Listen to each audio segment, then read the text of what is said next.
So if you recall, in Chapter 3, when we were first kind of going through supply and demand, we went through various factors that would cause demand curves or supply curves to shift, right? And so now what we're going to do here is we're focusing on supply and demand of resources, and specifically here focusing on the demand of resources. We're going to go through those kind of three main factors that will lead to changes in demand for resources. That is, when companies want to get resources, okay? And so the three here are basically a change in demand for a product. Remember, we just talked about how the demand for resources is a derived demand. That is, it's derived from our demand for goods and services, right? So therefore, if there's a change in demand of goods and services, this is going to lead to a change in demand for the resource, right? The second factor is productivity of a resource, right? So if a resource becomes more productive, like a piece of technology or something like that, or if a resource becomes less productive, maybe it's some farmland that has lost a lot of its nutrients and is not very productive anymore, right? And the third part is the change in price of related resources, right? This is where we're going to get into substitutes and complements resources in production, okay? So let's jump into the first one. Now, this first one is pretty easy. How will a change in demand for a product affect the demand for a resource used to make the product, right? Well, this one's pretty easy, right? If there is an increase in demand for a good or service,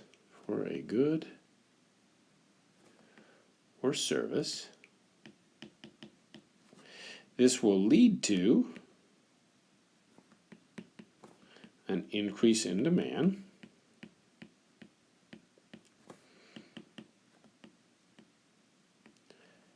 for the resources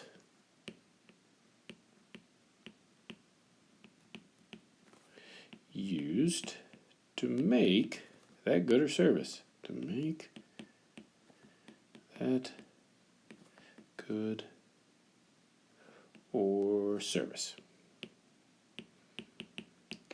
So let's think of an example. Right, suppose there is an increased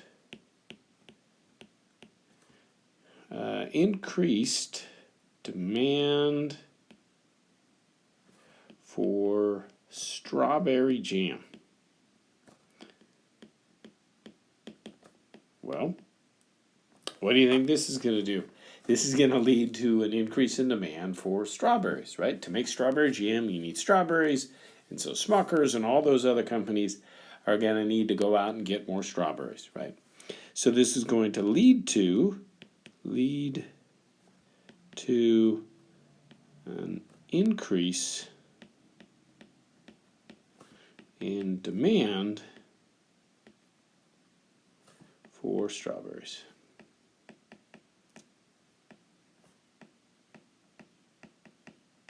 Okay. All right. So the second reason why demand for a resource might change is the productivity of a resource. Okay.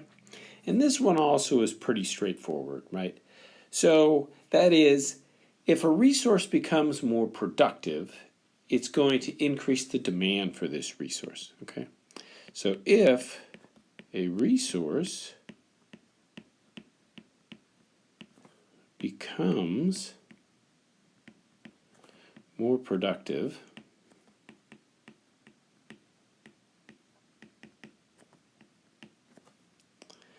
this will increase the demand for that resource.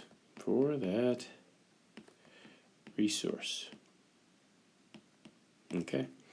So there's a lot of examples you can think about here. One is workers, people, right?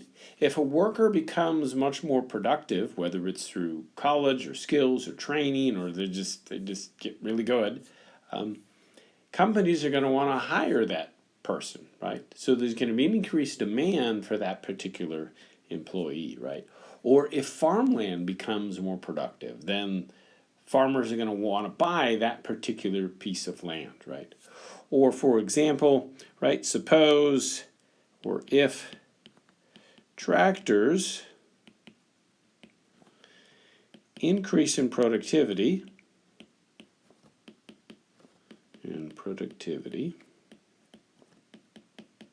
right? And this could happen in a number of ways. They could get faster.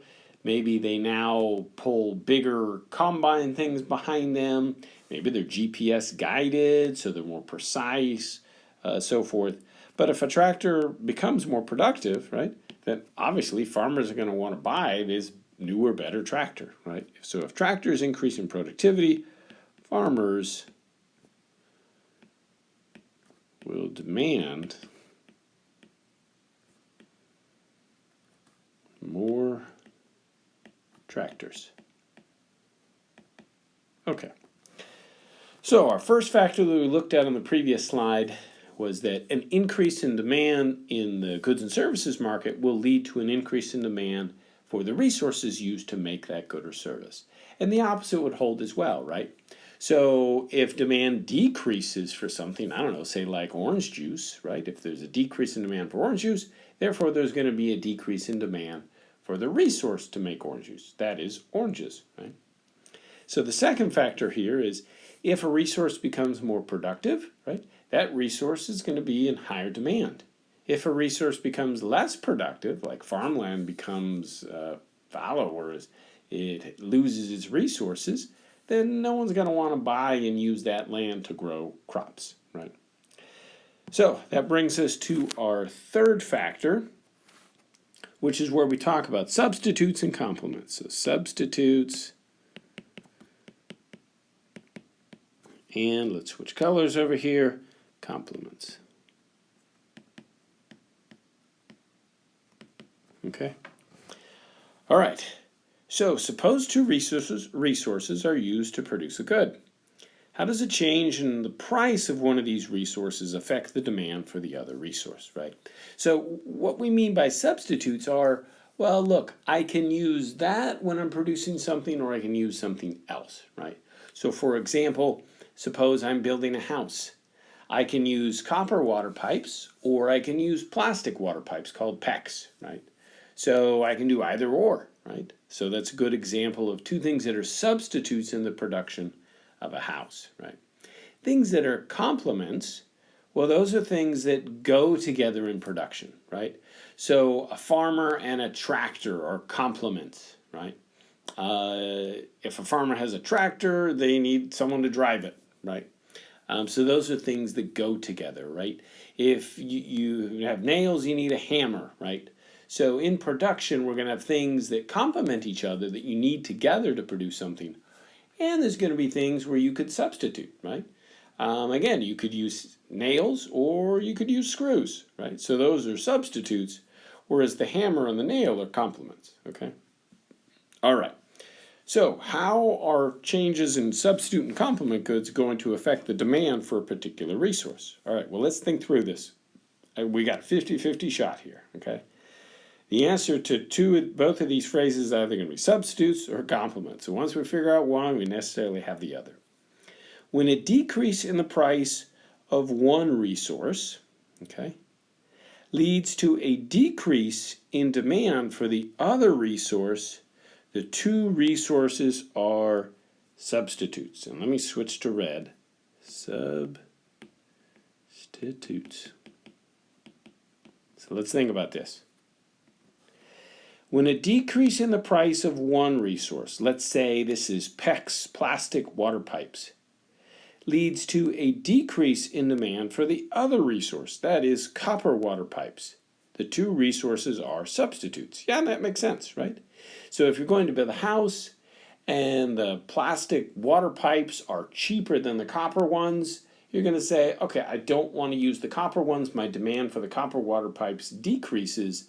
I buy more of the cheaper ones, and therefore it would match what we have here in this phrase, okay?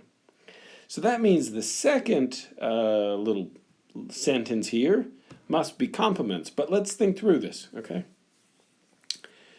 When there's a decrease in the price of one resource, let's say nails, leads to an increase in demand for the other resource. The two resources are complements, right?